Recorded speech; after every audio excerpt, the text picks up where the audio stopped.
Pessoal, vamos aqui, ó, Miguel. Vamos assistir que ele estava querendo ver outro celular. Pessoal, é um prazer aqui hoje. Eu estou trazendo para a gente fazer um bate-papo, né, com essas duas figuras que estão movimentando o Brasil com o movimento Capricho na Inclusão, né, o Dr. Lucelmo Lacerda e a Elise, exatamente, a Elise. E o Miguel está aqui participando junto comigo também. Professor, a ideia seria mais ou menos vocês passar um pouquinho do que é o movimento Capricho na Inclusão, a Elise falar um pouquinho também, né? Como é que isso começou. Então, olá a todos. Meu nome é Luciano Lacerda, eu sou militante, né, da causa do autismo e sou também pesquisador. Não. E o que me incomoda, sempre me incomodou, né, é o fato de que aquelas práticas que têm evidência para quase todas as coisas, elas estão disponíveis pelo Estado, o governo oferece. Né? Agora, para autismo, não. Para autismo, se a gente pega as práticas que têm evidência, nenhuma é oferecida pelo sistema público. E aí a gente tem uma divisão social no Brasil, que é uma coisa que todo lugar tem, né? Mas no autismo, ela fica tão acentuada que é assim, quem tem dinheiro tem acesso às intervenções.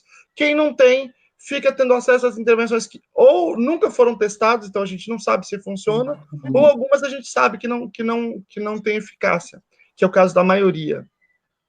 Então, com esse contexto, né,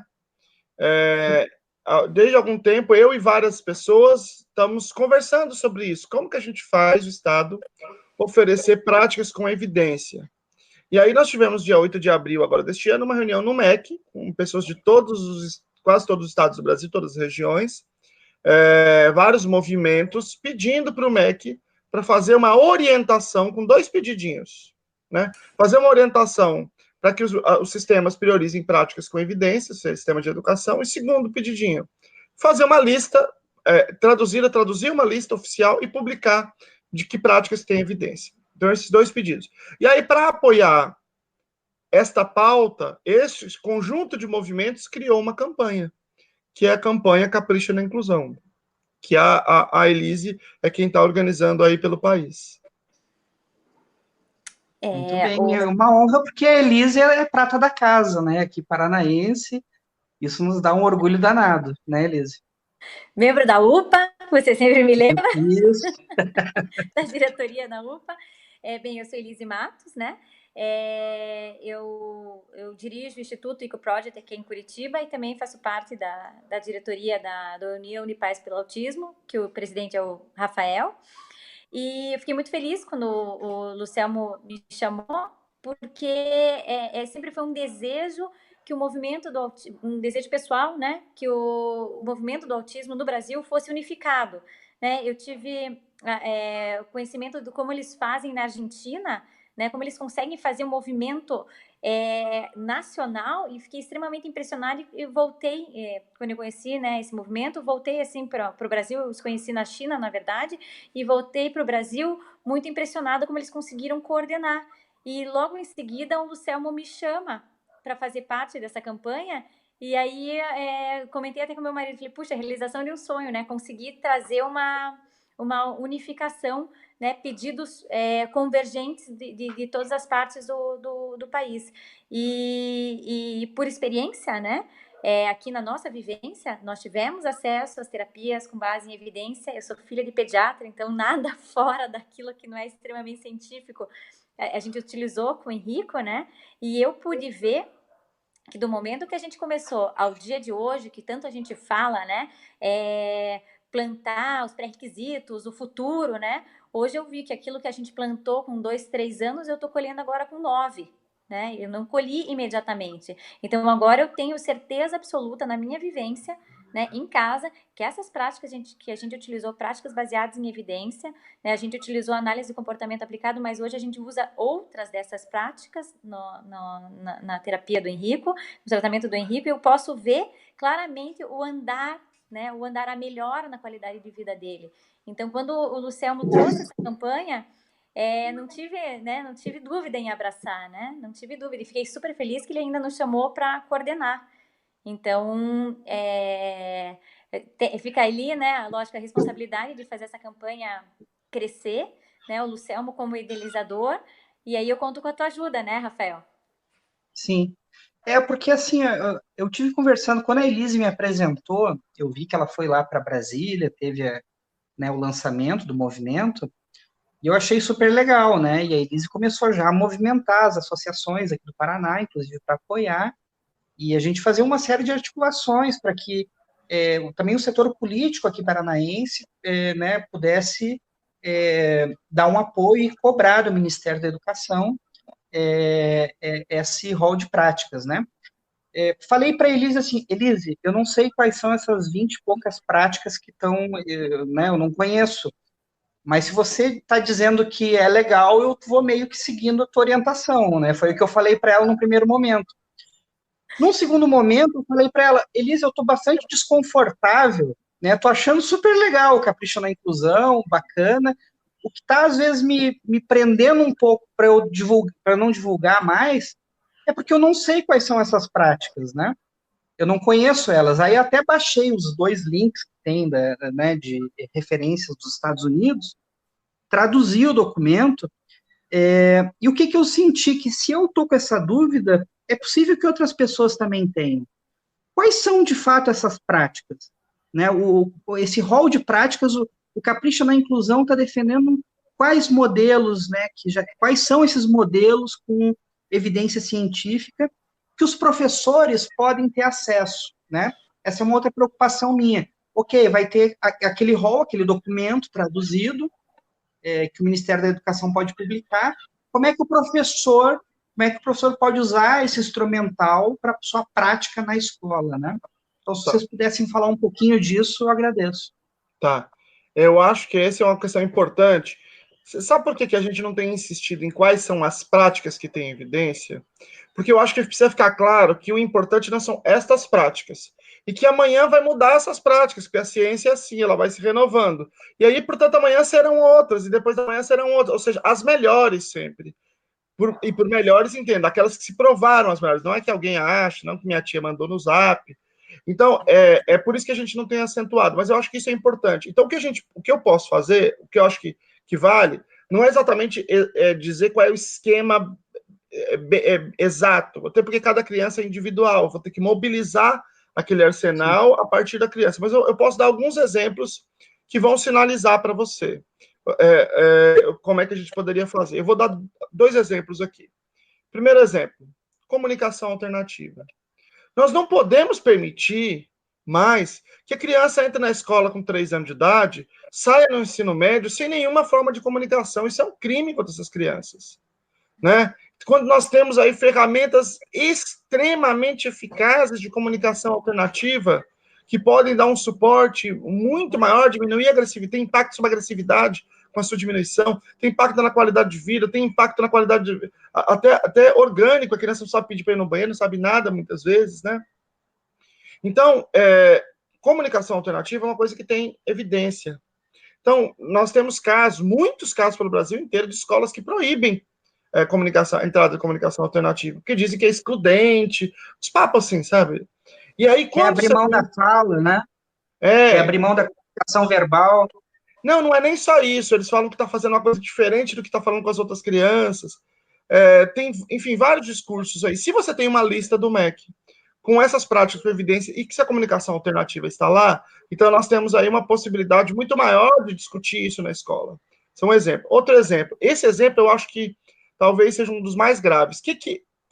Ano passado, o que a gente viu no documento que o MEC publicou para discussão, para revisão da Política Nacional de Educação Especial, na perspectiva da educação inclusiva? A gente viu números de evasão escolar no Brasil são gravíssimos, assim.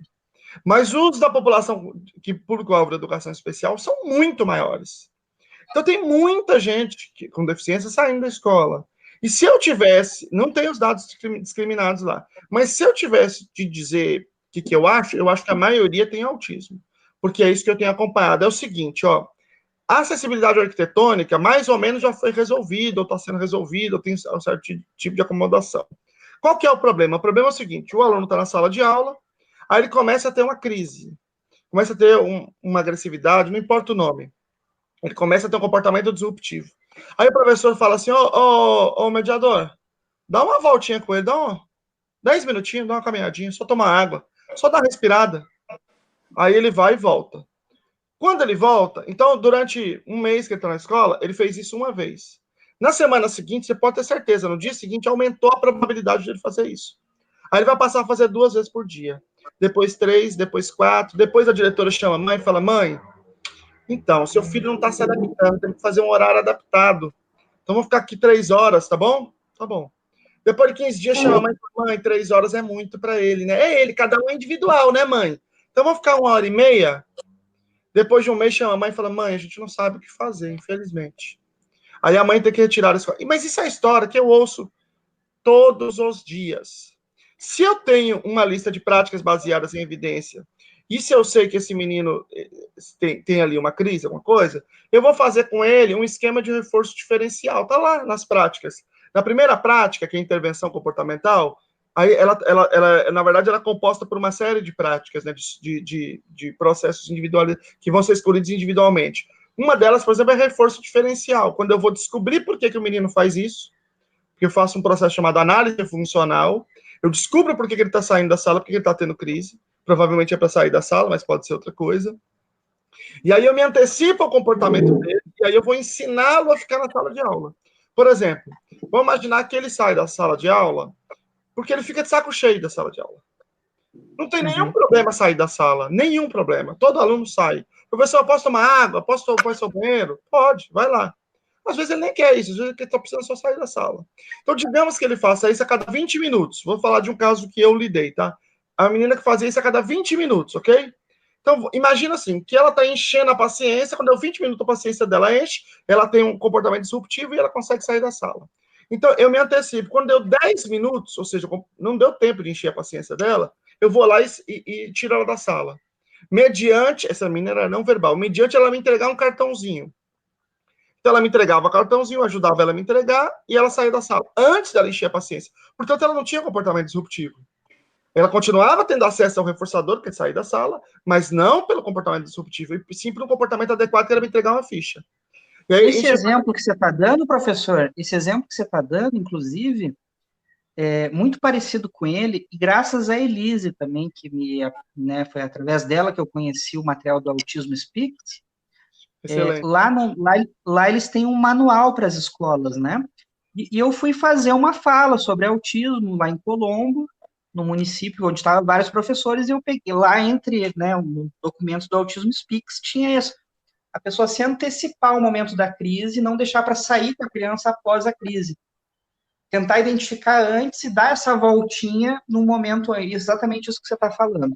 Estou dando como exemplo para verificar que existe, né, um instrumental que pode ajudar os professores, como me ajudou lá para orientar naquele momento. Então, e aí você sinalizou uma coisa importante. O Autism Speaks é uma instituição absolutamente comprometida com práticas com evidência. E aí o Eco Project, até podia falar disso, já tem um contato com a instituição, já tem uma parceria. Então, esses são 2 exemplos que eu citei, só essas duas coisinhas, já modificaria completamente o cenário escolar de milhares de crianças, não tem nenhuma dúvida. Então, imagina se a gente publicar um rol dessas práticas e a gente indicar que essas práticas têm evidência, que poderia priorizar, seria adequado se priorizassem essas práticas. Então, eu não tenho nenhuma dúvida que isso não seria nenhuma imposição, só está orientando, só indicando que priorize, não está obrigando nada. Não é só prática com evidência, nenhuma prática está proibida, não tem nada. É só assim, ó, indicando um caminho que muitas prefeituras precisam. Então, acho que tem uma expressão no documento que eu gosto muito, que é: todo mundo está clamando, e a gente está pedindo, as prefeituras estão clamando, e nós também, para o MEC ser um farol, para ele apontar a direção, uma direção que faça sentido. Então, eu acho que esses 2 exemplos são bem significativos, assim, desses processos. Adaptações sensoriais, sabe? A integração sensorial é uma das práticas que tem evidência.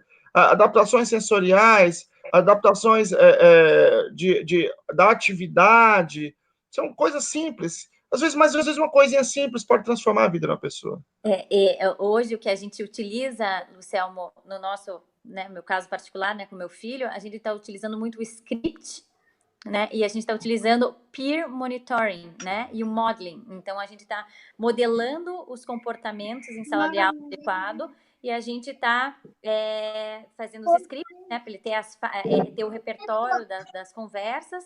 E a gente está fazendo os colegas, né? Os colegas sendo responsáveis, né? Monitorando. Então, na hora de uma leitura, ele não está lendo sozinho, ele está com uma coleguinha que está indicando e dizendo: agora não é uma hora de me dar beijo, agora é hora de ler. Tá indo... o vídeo é sensacional. Ele tá começando a ler, ele faz assim para dar um beijinho nela, ela diz: agora não, Henrico. Então, e isso faz parte também. Quer dizer, lógico, né? Hoje eu tô falando de um menino que hoje é leve, né? Mas tem os seus comportamentos, né? Tem os seus comportamentos disruptivos. Então, mas isso também é uma prática baseada em evidência. Ela tá também no rol, né? Esses 3 modelos que a gente está usando hoje, que não deixam de ser comportamentais, né? Claro, exatamente. Deixa eu colocar uma outra questão. Muitos dessas práticas, muitas delas estão relacionadas ao ABA ou são vertentes dela. Está correto afirmar isso ou não? Tá correto. Está correto. O ABA tem muitas pessoas que criticam o ABA, né? Ele desumaniza a relação, não é colocada a relação das pessoas, e sim um treinamento, tal como estímulo e resposta, né? Tem algum fundo de verdade nessas questões? O que você podia me falar sobre isso? A professora Paula Joia, da PUC, ela tem um trabalho muito legal, que é o doutorado dela, que ela analisou os livros de psicologia escolar. E esses equívocos vêm desses trabalhos. Isso é simplesmente um equívoco completo, são mitos criados por esse erro. Então, vou te dar um exemplo de um professor que na sala de aula falou exatamente o que você falou. Eu dei aula falando isso no curso de pedagogia, repetindo o que estavam dizendo os livros. Então, o Skinner, que é o fundador da análise do comportamento, ele publicou o livro assim, mais assim, impactante dele em 1938. Ele publicou de 1938... Behaviorismo radical? Não, esse é bem depois, Comportamento dos Organismos. Nesse livro, em 1938, ele marca basicamente a crítica dele, a rejeição à ideia do comportamento principal humano como estímulo-resposta. Portanto, essa afirmação está errada desde 1938. Estão falando isso ainda. Porque não leram, né? Mas existe muito isso. Porque o comportamento estímulo-resposta, ele é um comportamento que um estímulo produz ele automaticamente. Ele existe, mas ele é uma pequena parte do repertório humano. Por exemplo, se eu apagar a minha luz aqui agora, a minha pupila vai se dilatar. E eu não posso dizer, olha, sabe do que mais? Não vou dilatar a pupila, hoje eu não quero, estou cansado. Eu não tenho liberdade para me comportar ou não. Eu vou dilatar a pupila. Se mostrar que é uma picanha deliciosa, eu vou começar a salivar. Eu não posso dizer, não quero salivar. Portanto, um estímulo automaticamente produz um comportamento. Portanto, a perda de liberdade. Quando eu me equivoco aí, eu me equivoco achando que não tem liberdade, que a criança vira robozinho, isso tudo. Então, mas essa informação inicial está equivocada. Porque o comportamento que o Skinner está trabalhando é um comportamento operante, que é determinado pela consequência. E, portanto, você pode se comportar ou pode não se comportar. A liberdade está sempre presente, a flexibilidade humana está sempre presente. Por exemplo, o filho da Elise, ela está dizendo aí que a menina aponta a palavra para ele ler, não é isso, Elise? Isso, ela vai colocando o dedinho nas linhas. Quando ela aponta, ele obrigatoriamente lê? Ele pode ler e pode não ler. Tanto que ele deu um beijinho é um estímulo discriminativo que sinaliza que se ele ler, vai ser bacana. Mas se ele não ler também, paciência. Pode acontecer. Portanto, a liberdade está sempre presente, estímulo-resposta não tem nada a ver com as nossas intervenções baseadas em ABA. Isso decorre de uma mitologia que é fundada num problema de interpretação e de estudo mesmo. É claro que quem é profissional da área e está em outras áreas que portanto não conhece, pode acabar alimentando esses mitos, entendeu? Uhum. Não, acho que está bem explicado. E o movimento, ele está conseguindo tomar uma dimensão boa, apoiadores no Brasil inteiro? Como é que está isso, Elise? Aqui no Paraná, né, Rafael? Você é responsável também. Aqui no Paraná a gente já conseguiu bastante apoio, né? A gente tem ali o deputado Márcio Pacheco, que se movimentou, né? Colheu assinaturas de muitos deputados da Assembleia, né, uma moção de apoio para as pautas do movimento, encaminhado diretamente ao Ministério pela Assembleia, né? A gente está tendo, né? Eu tenho conversado muito com a OAB aqui para ver se eles também fazem o mesmo tipo de documento. Agora, o interior tem pessoas que estão se movimentando para conseguir das suas câmaras municipais aqui no Paraná. No Congresso Nacional, nós temos uma representante lá que faz parte né, vamos dizer, da linha de frente do movimento, e ela está fazendo algumas movimentações políticas em Brasília. Os outros estados a gente ainda está esperando que assinem a cartinha como nós fizemos. Então, na verdade, o nosso movimento aqui no Paraná foi para dar um exemplo do que pode ser feito para pressionar, né? Porque a nossa ideia é pressionar o MEC. Além disso, o Ministério se comprometeu a fazer um seminário voltado a esse tema, né? Então, o que a gente quer, né, nesse seminário trazer essas práticas, né, mostrar, como o Luciano disse, né, a vantagem dela, né, a vantagem do professor conhecer o momento de reforçar, né, de conhecer o antecedente e o consequente, né, como isso pode fazer uma grande diferença na inclusão. Então, a ideia nesse seminário seria, né, levar para dentro do Ministério esse tipo de conhecimento e aí fortificar, né? Porque eu acho que a gente tem que crescer, né? Acho que a gente tem que crescer, tem ainda muita coisa para se fazer, né? Aqui em Curitiba a gente está tentando fazer um projeto piloto, né? Pegando as questões de manejo do comportamento em sala de aula, levando para os tutores, que hoje são estagiários, levando para esses estagiários, monitorando a aplicação deles e monitorando os resultados, porque aí com resultados, com mapeamento, com dados, fica mais fácil de você buscar políticas públicas, né? Que é o que a gente quer. No final, né, no final do dia, o que a gente quer são políticas públicas. Mas como você pedir políticas públicas se a gente não consegue ter dados? Né? Eu quero dados em sala de aula, eu quero coletar esses dados, eu quero monitorar esses resultados.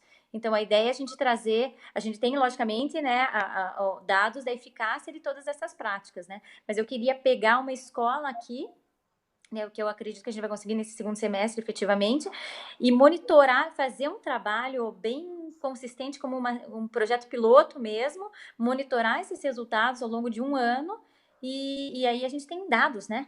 Contra dados, contra fatos, não tem argumentos. Então, essa mais ou menos seria a nossa ideia aqui, vamos dizer, local, né? Regional Paraná. Em Santa Catarina, já sei que está tendo movimentação, acho que eles vão conseguir fazer uma carta como nós fizemos, né? Uma moção de apoio. E vamos caminhando, né? A gente precisa de mais adesão. E o professor Lucelmo, pelo que eu pelo menos acompanho nas redes sociais, não para, né? Uma hora está no estado, outra hora está no outro, fazendo conferência num lugar e seminário em outro. Se ganhar bem por palestra, você já está rico, né, professor? Se eu ganhasse, já estaria, mas nenhuma palestra eu palestro assim. Eu não cobro, são todas voluntárias. O que eu ganho é quando eu faço curso, treinamento. Então, mas eu estou fazendo muito mais palestra, né? Em abril teve uma semana que eu fiz 6 estados durante a semana. É sempre assim, palestras, às vezes palestras duas no mesmo dia. Por quê? Na verdade, a minha questão é a seguinte. Quando eu descobri o autismo do meu filho, eu também não sabia nada. E aí eu fiz o que o médico me mandou, né? Fui fazer lá as intervenções ecléticas. E durante 4 anos e meio, toda semana saindo do consultório, meu filho estava ótimo. Olha, cada dia melhor. Olha, ele está ótimo. Olha, ele está maravilhoso. E a gente não sentia isso. Quando eu fiz a avaliação nele, Rafael, deu 0 do primeiro ao último item.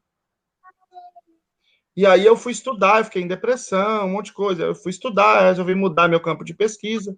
Então, eu já era pesquisador, já era meu trabalho, né? Só mudei o que eu estava discutindo. E aí, o que eu estou falando para as pessoas... E agora, aí a gente começou a intervenção com meu filho, adequada. Ela é muito mais eficaz, mas ela não é nenhuma coisa assim, excepcional de eficácia, porque ele é muito grande já. Então, sempre funciona com 60 anos, mas funciona muito, muito menos do que com 2 anos. Então, eu estou indo nos lugares para dizer para as pessoas o que eu queria que tivessem me dito. Se alguém tivesse me dito o que eu digo, tinha transformado a minha vida 180 graus. Minha vida seria outra, completamente diferente. Completa. E é isso que eu tenho feito. Segunda-feira estarei no Fórum de Pessoas com Autismo do Ministério dos Direitos Humanos, e minha fala será mais uma vez insistindo nesse ponto, mais uma vez o trabalho voluntário lá, né? Aliás, passarei meu aniversário lá, dia 24, fazendo esse debate, porque eu acho que a gente precisa dar uma luz aí, discutir ciência no Brasil. Eu acabei de publicar uma revista lá, um artigo lá na minha página, que só 13% dos brasileiros confiam em ciência.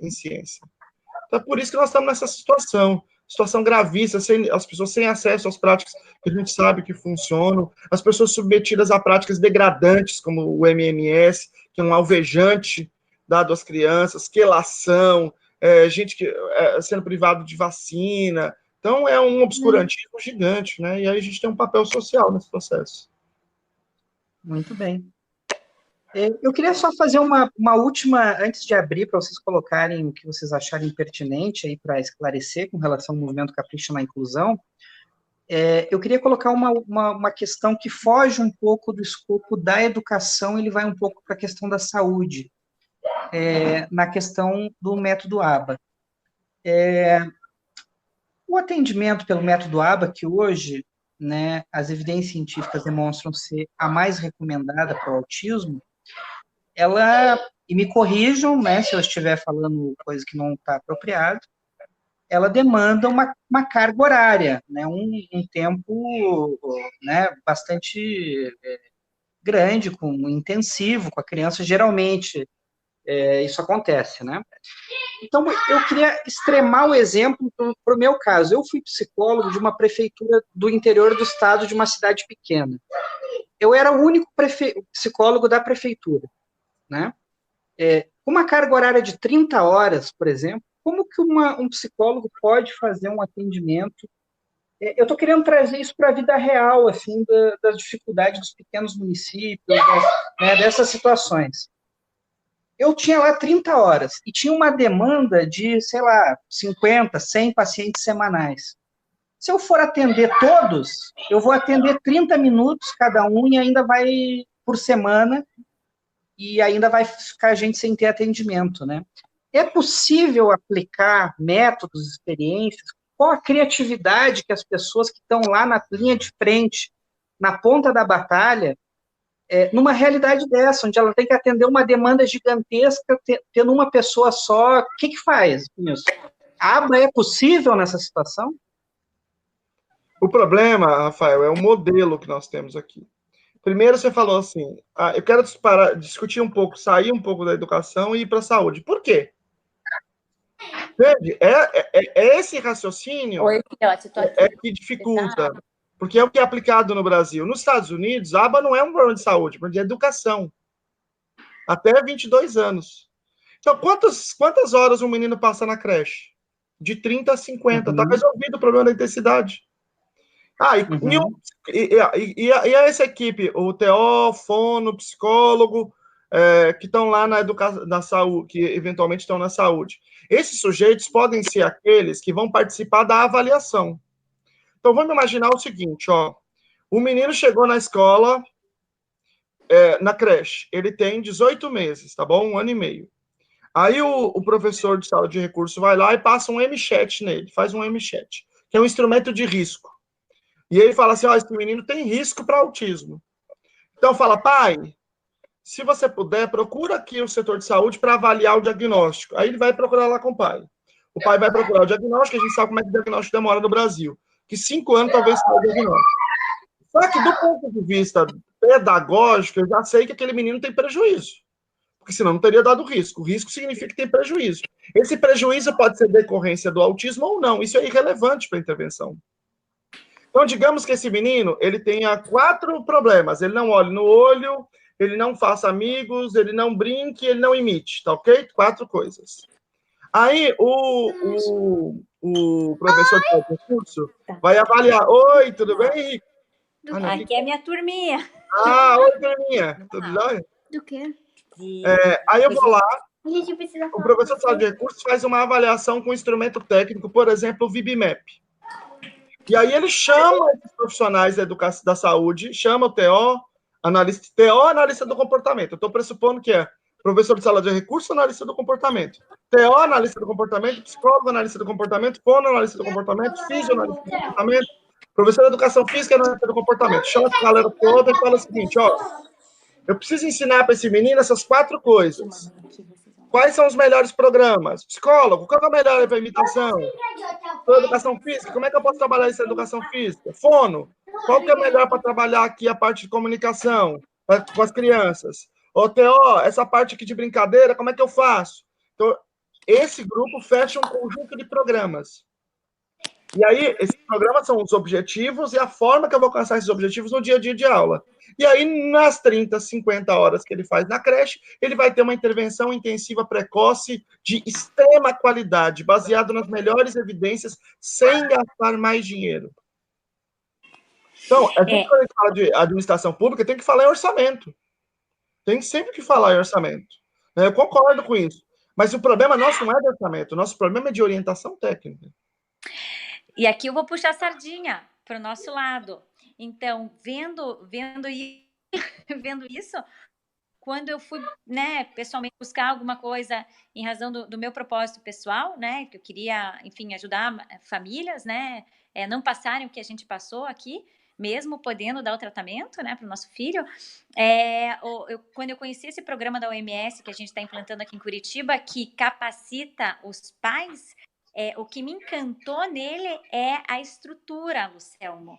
A estrutura do programa é genial. Então, ela é piramidal, tá? A gente treinou especialistas, Os especialistas vão ser os treinadores. São 5 especialistas que a gente precisou. Eu estava pensando que eu ia precisar de 40, 50 da rede, e a Autism Speaks e a OMS me disseram que não, que esses especialistas não precisam ser muitos. Então, nós pegamos o número que eles me autorizaram, 5 especialistas. Esses 5 vão treinar não especialistas, que são os famosos RBTs dos Estados Unidos, Então, eles treinam os não especialistas e esses treinam as famílias, num esquema de supervisão. Então, a nossa ideia de fazer um piloto na prefeitura, dentro da educação aqui, seria usando esse mesmo formato, treinar especialistas para que esses treinem esses estagiários de forma contínua, e que esses consigam fazer manejo dessas crianças dentro da sala de aula, porque não adianta colocar essa criança em sala de aula com comportamento disruptivo, Porque como o exemplo que você deu, cada semana vai diminuir mais a presença dela em sala de aula. Não é isso que a gente quer. E ela, desregulada, ela não vai aprender, E eu lembro muito bem quando o Dr. Gadia me falou, Você busque um tutor para o Henrico, e eu não entendi. Eu falei, mas ele não precisa pedagogicamente. E daí o Dr. Gadia me disse, precisa, e ele vai ter ganho de comportamento nessas 4 horas em sala de aula. Hoje faz todo sentido, O Henrico tinha 4 na época. Hoje faz todo sentido, Ele tem ganho comportamental nas 4 horas que ele está em escola, Não tenho dúvida, ele só consegue aprender porque ele tem esse ganho comportamental. Não tenho dúvida disso, Então, motivar, com essa motivação, com essa vivência e motivação pessoal e vendo o resultado de algo que a ciência já mostra, efetiva, foi que a gente buscou esse programa da OMS. O que ele prega, que é muito, você precisa estimular essa criança, você não pode perder tempo, e o melhor recurso, nesse caso, que é família, Mas você treina a família porque o Estado não consegue ter profissionais o suficiente para dar o tratamento adequado. Então, você treina o melhor recurso dessa criança, que é a família, é o cuidador, é o tio, a tia, vovó, vizinho, Mas isso a gente pode levar para educação.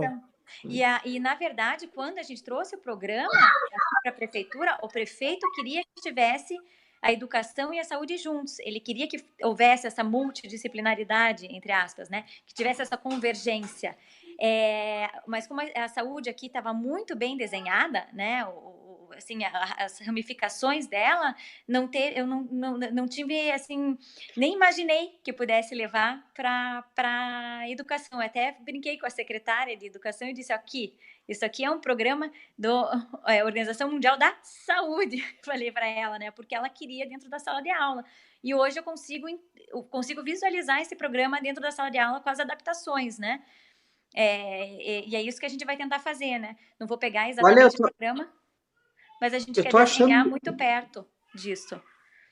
Eu estou achando isso que vocês falaram agora, talvez vocês possivelmente já tinham essa clareza, mas para mim está caindo uma ficha, conversando com vocês, de algo revolucionário até. Porque, veja, a gente luta tanto, e eu estou falando por mim, pela UPA, pela associação, por políticas públicas, mas também eu acredito que, assim como a UPA, diversas ativistas no Brasil inteiro e associações lutam para que, principalmente voltado para o sistema de saúde, né, para que a gente tenha um atendimento adequado, com fono, com TO, com neuropediatra, né, com todo o aparelho necessário para que seja feito. Aqui no Paraná, no ano passado, foi anunciado um programa estadual de autismo, em que esse programa foi anunciado também um local, um centro de referência em autismo.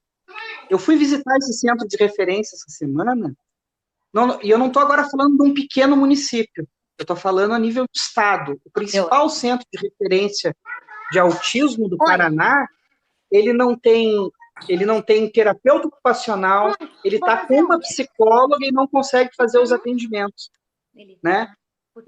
Então, se a nível estadual está nessa situação, nos municípios a tendência é ser pior ainda, né? Então, a gente pensar o atendimento do autismo não só como um aspecto de saúde, porque isso me preocupa muito, assim, entender as pessoas que estão principalmente nas cidades pequenas, né? Se nesse centro estadual está nessa situação, eu imagino a realidade que eu vivenciei lá em Figueira, no Paraná, com 7 mil habitantes, que só era eu como psicólogo, tendo que atender casa de abrigo, tendo que atender assistência social, CRAS, CREA, saúde e educação ao mesmo tempo, né? E ainda com uma demanda que não conseguia dar conta. Então, se a gente inverte essa lógica para a educação, de cobrar políticas públicas nessa área, parece tão revolucionário o que vocês estão falando. E do ponto de vista econômico, é muito mais viável. A saúde é um saco sem fundo. Na educação, as prefeituras ficam correndo atrás para conseguir gastar os 25%, normalmente. Uhum. Gente, muda um pequeno foco de ataque, né? Você veja, se a gente conseguir realmente que o MEC atue nesse papel, veja, Rafael, lembra a nossa reunião agora, essa semana, com o Ministério Público? Uma das promotoras disse, não tem orientação no MEC. Você vê, se tivesse, as coisas estariam mais organizadas, né? Sim, então, eu acho que isso que a gente tem que fazer, né? Tem que pressionar politicamente, né? Tem que politicamente, pessoalmente, né? As associações estando ali presentes, né? A gente saindo do nosso lugar, indo realmente, né? Como o Luciano está fazendo, indo para Brasília, né? Batendo nas portas, é isso que a gente vai ter que fazer. Na nossa inércia, né? Na nossa inércia, a gente não vai conseguir nada. Né? Então, é na ação mesmo, é no tete a tete ali, né? Então, eu tenho bastante, eu estou apostando bastante fichas nessa campanha, nesse movimento, Capricha na Inclusão, porque ali eu acho que a gente abre ali um viés tão grande de possibilidades para essas crianças, né? Para esses indivíduos, que vai fazer diferença na vida deles inteira, completamente, não na vida deles, na vida dessas famílias, né? Então, e nos professores também, porque você colocar na sala de aula e não instrumentalizar, não dar o apoio, também é difícil, né, do outro lado. Também é difícil. Então, a gente tem, a gente podendo, o MEC orientando e a gente conseguindo, através, quem sabe, parcerias público-privadas, né, que é sempre o que eu acredito, conseguindo entrar em algumas escolas, conseguindo falar com secretarias de educação, a gente pode promover uma mudança gigante a curto e médio prazo. Porque tem certas mudanças, como, por exemplo, clínicas, centros de referência. Vai ser no Estado. Nós somos um país gigante, né? Então, a gente tem que começar sempre a pensar, quando a gente também fala muito de recurso público, a gente manejo do recurso público, né? A gente tem que pensar na viabilidade econômica, né? Nós não estamos num país pujante, nós estamos num país à beira da falência, né? Quando você está à beira da falência, não dá mais custo, você diminui o custo. Então, o que a gente pode fazer? A gente tem que olhar todos os recursos existentes, foi isso que eu aprendi muito com a OMS. Você olha os recursos existentes e você implanta o que você tem que implantar, você ensina quem você tem que ensinar nos recursos existentes. Você não leva mais conta. Você maximiza a utilização daquilo que já existe. Então, eu acho que isso que a gente, para solucionar a médio prazo, né, é isso que a gente tem que fazer. O nosso país é gigante. Nosso país é gigante. Nosso país não é São Paulo e Curitiba, né, que são cidades que têm mais estrutura, né, que são cidades mais ricas, né. O nosso país tem aquela cidadezinha ali que não tem absolutamente nada, né, que não tem saneamento. Então, a gente tem que pensar que para essa cidade não adianta você ficar imaginando um grande centro com uma grande obra, com um grande custo, com custo de profissional, com contratação de profissional. Isso não vai acontecer em menos de 20 anos. A gente tem que pensar no médio prazo, que a gente vai conseguir em 3 anos, em 5 anos, e em 10 anos construir esse caminho assim, com os recursos existentes, para daí chegar num pensamento maior, num nível de se ter muitos centros, no nível de se ter, né, vamos dizer, aplicadores pelo SUS. A gente tem que começar com o que já existe. Muito bem. Porque minha Pessoal, turminha agora não está dando folga. Eu vou pegar esse documento que é indicado das práticas com evidência, vou traduzir e vou deixar o link aqui na publicação, né, para o pessoal ter acesso, né, e poder discutir ela, repassar, né, vou tentar fazer a tradução já em português para divulgar, e quero, antes de passar ali para uma última fala do professor Lucelmo e da Elise Matos, eu quero parabenizar, né, pela essa luta. O professor Lucelmo, ela fala com frequência que não é de agora, né, e nem a Elise, já são alguns anos aí de ativismo, de luta pela causa do autismo. E parabéns, professor Lucelmo, por ter iniciado esse movimento Capricho na Inclusão, e parabéns, Elise, por estar coordenando agora a nível nacional, né, que cresça, e humildemente naquilo que eu puder contribuir, eu vou estar me somando, né, eu admiro bastante o trabalho de vocês dois, eu sou fã no sentido mais de rede social que pode ter, daqueles que ficam lá acompanhando e curtindo e vendo, né, o que estão fazendo e tal, estou sempre seguindo vocês, e agradeço por prontamente, né, se colocar à disposição aí para a gente fazer esse bate-papo sobre as práticas com evidência pelo movimento Capricho na Inclusão. Se vocês quiserem colocar mais alguma coisa, fiquem à vontade. Eu só quero acentuar uma coisa, Rafael, que eu falo em todos os lugares. Eu gosto do seu acompanhamento nas redes sociais, porque você não vê só o que está escrito ali. Você entra no artigo, você lê o artigo, você analisa. Eu acho isso muito legal. Então, o que eu falo nos lugares, todo lugar que eu vou, eu falo o seguinte, gente, eu trabalhava com uma coisa, eu comecei a militar nessa área, comecei a estudar, isso é óbvio que eu vou trabalhar com isso, porque também todo mundo precisa sobreviver. Então, vocês acham que eu não posso estar mentindo para vocês? Eu posso estar mentindo. Eu posso estar enganando. Então, qual que é a minha sugestão? Não acredite em mim. Mas tenha isso como regra. Não acredite nem em mim e nem em ninguém. Vai você mesmo ler as evidências. Você mesmo lê, confere se o que eu estou falando é verdade. Pode não ser. Fica a dica, né? Então, Rafael, eu acho que até você colocando esse documento aí vai ajudar bastante para que a gente possa se libertar. Os pais precisam se empoderar do conhecimento. Eu acho que a minha participação no movimento tem a ver com isso. Eu não gosto de essa coisa de administrar pessoas, de organizar, não é muito a minha vibe. O negócio é estudar e eu apresentar aquilo que eu estou estudando, conseguir pensar essas coisas. Então, isso a minha vocação, né? É o meu papel. Então, minha sugestão eu sempre acho que nós vamos conseguir transformar isso quando os pais estudarem, porque só aí que eles vão conseguir se libertar da picaretagem, que que eles vão conseguir se libertar de aceitar qualquer coisa do serviço público. Vou te dar um exemplo.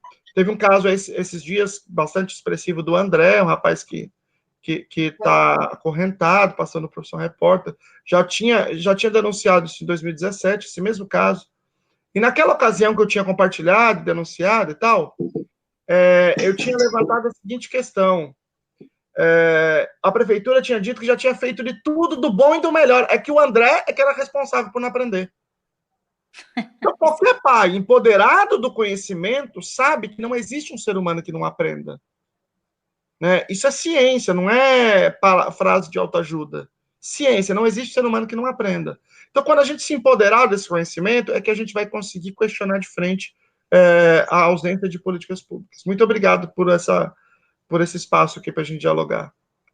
Mas assim. Rafael, agradeço demais, como sempre, a grande parceria, né? Sem a tua ajuda aí, eu fico patinando na parte política. Luciano, muito obrigada, viu, por sempre uma aula, né? Conversar com o Luciano é sempre uma aula, é sempre maravilhoso, você já sai assim mais empoderado, você já sai querendo pesquisar, e Luciano, eu sou mais ou menos como você, eu sou desconfiada, então a pessoa fala, eu sempre penso, será? Eu sou advogada, né, de formação, então eu sempre, será? Então, e eu acho que isso que faz a gente crescer, né? A gente não seguir em efeito manada, a gente estudar, a gente, enfim, conversar com outras pessoas, né? Buscar mais conhecimento. É só assim que a gente vai mudar, né? A gente não vai mudar só o autismo do país, a gente vai mudar este país, né? É só assim que a gente vai... com leitura e estudo, e muito esforço, a gente vai conseguir, né? Aqui é uma autoajuda, a gente vai conseguir. Mas vamos lá, né, Obrigado, gente. Muito obrigada. Foi um prazer enorme. Valeu. Tchau.